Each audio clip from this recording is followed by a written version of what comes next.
Friends, welcome back to my YouTube channel up from zero. तो कल का topic था हमारा फिनिट वर्ब के दो पार्टों में बांटा गया था। एक था ट्रांजिटिव वर्ब और इनट्रांजिटिव वर्ब, वो हमने कल क्लियर कर लिया। अब चलते हैं नॉन फिनिट वर्ब में कि नॉन फिनिट वर्ब्स को भी तीन भागों में बांटा गया है।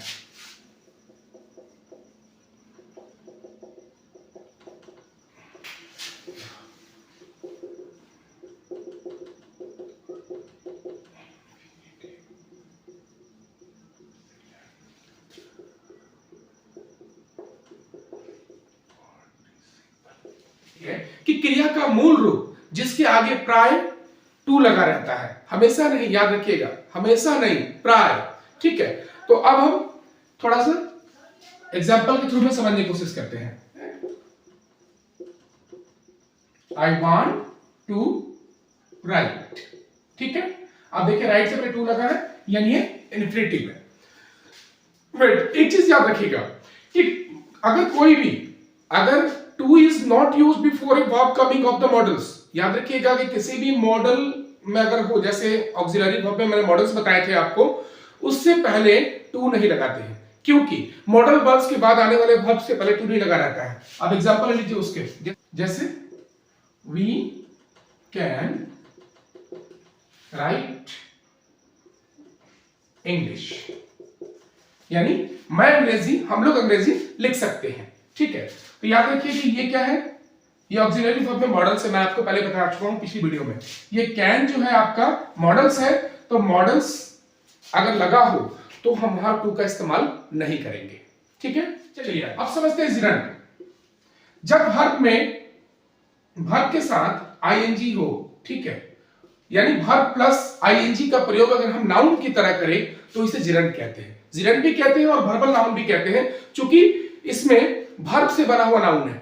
ठीक है, तो हम इसे वर्बल नाउन या जिरंड दोनों कहते हैं। चलिए अब हम लोग एग्जांपल के थ्रू समझते हैं इसको। चलिए,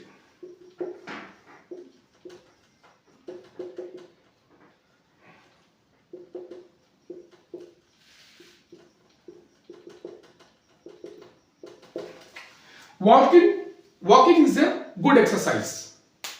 सेंटेंस देखिएगा, अब यहां पर देखिए वॉक यानी ये वर्ब है और प्लस आईएनजी है, वर्ब प्लस ये आईएनजी है, और इसका उपयोग जो है हम लोग किसमें कर रहे हैं, वर्ब प्लस आईएनजी का प्रयोग हम लोग नाउन के रूप में कर रहे हैं कि walking is a good exercise. ठीक है, बात समझ में आ रही है, ये वर्ब और प्लस आईएनजी, ठीक है, इसका उपयोग हम लोग नाउन की तरह कर रहे हैं, इसलिए इसको जिरंड या वर्बल नाउन भी कहते हैं। ठीक है, तो अब यहां पर ये क्या हो जाएगा आपका, यही जिरंड हो जाएगा। चलिए चलते हैं पार्टिसिपल।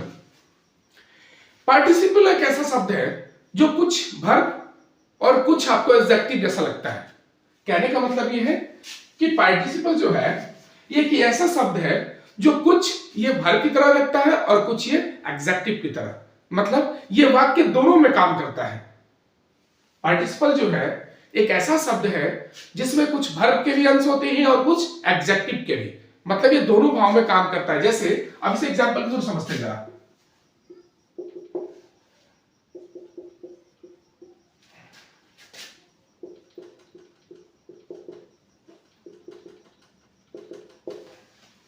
दूसरा भी लेते हैं,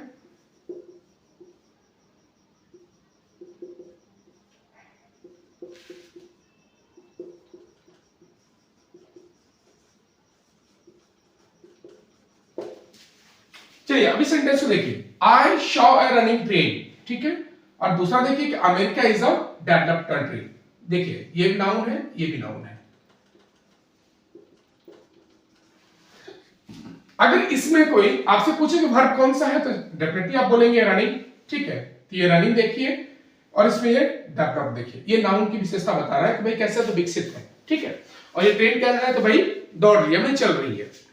तो अब इन दोनों सेंटेंस को देखिए, रनिंग और डेवलप, ये दोनों जो है इसमें आपको एक्शन भी दिख रहा है और एडजेक्टिव भी है। एडजेक्टिव इसलिए है कि नाउन की विशेषता बता रहा है इन दोनों की, यानी यहां ट्रेन की और यहां ये कंट्री की। ठीक है, और ये एडजेक्टिव का भी काम कर रहे हैं और ये एक्शन का भी, यानी वर्ब का भी। इसलिए जहां आपको ऐसा शब्द दिखे कि जो आपको एक्शन और एडजेक्टिव मतलब दोनों दिखा रहा हो, तो हम उसे क्या कहते हैं, पार्टिसिपल। बात है समझ में? चलिए तो इन्फिनेटिव में मैंने बताया कि भाग के ठीक पहले टू का प्राय उपयोग होता है, उसे हम इन्फिनेटिव कहते हैं। जिरेंड में मैंने बताया आपको कि इसमें वर्बल नाउन यानी भाग के चौथे रूप को नाउन की तरह इस्तेमाल करते हैं या उपयोग करते हैं, तो हम उसे जिरेंड कहते हैं या वर्बल नाउन भी कहते हैं। ठीक है। पार्टिसिपल में बताया कि कुछ उसमें वर्ब के भी अंश होते हैं और कुछ आपका एडजेक्टिव का, तो ऐसे वर्ड को, ऐसे शब्द को हम लोग पार्टिसिपल बोलते हैं। चलिए, तो प्लीज मुझे कमेंट में बताइएगा कि मेरी वीडियो आपको कैसी लगी। अगर मेरी वीडियो आपको पसंद आती है तो मेरे चैनल को सब्सक्राइब करें और लाइक एंड शेयर भी करें। चलिए, कल फिर मिलते हैं एक नए टॉपिक के साथ।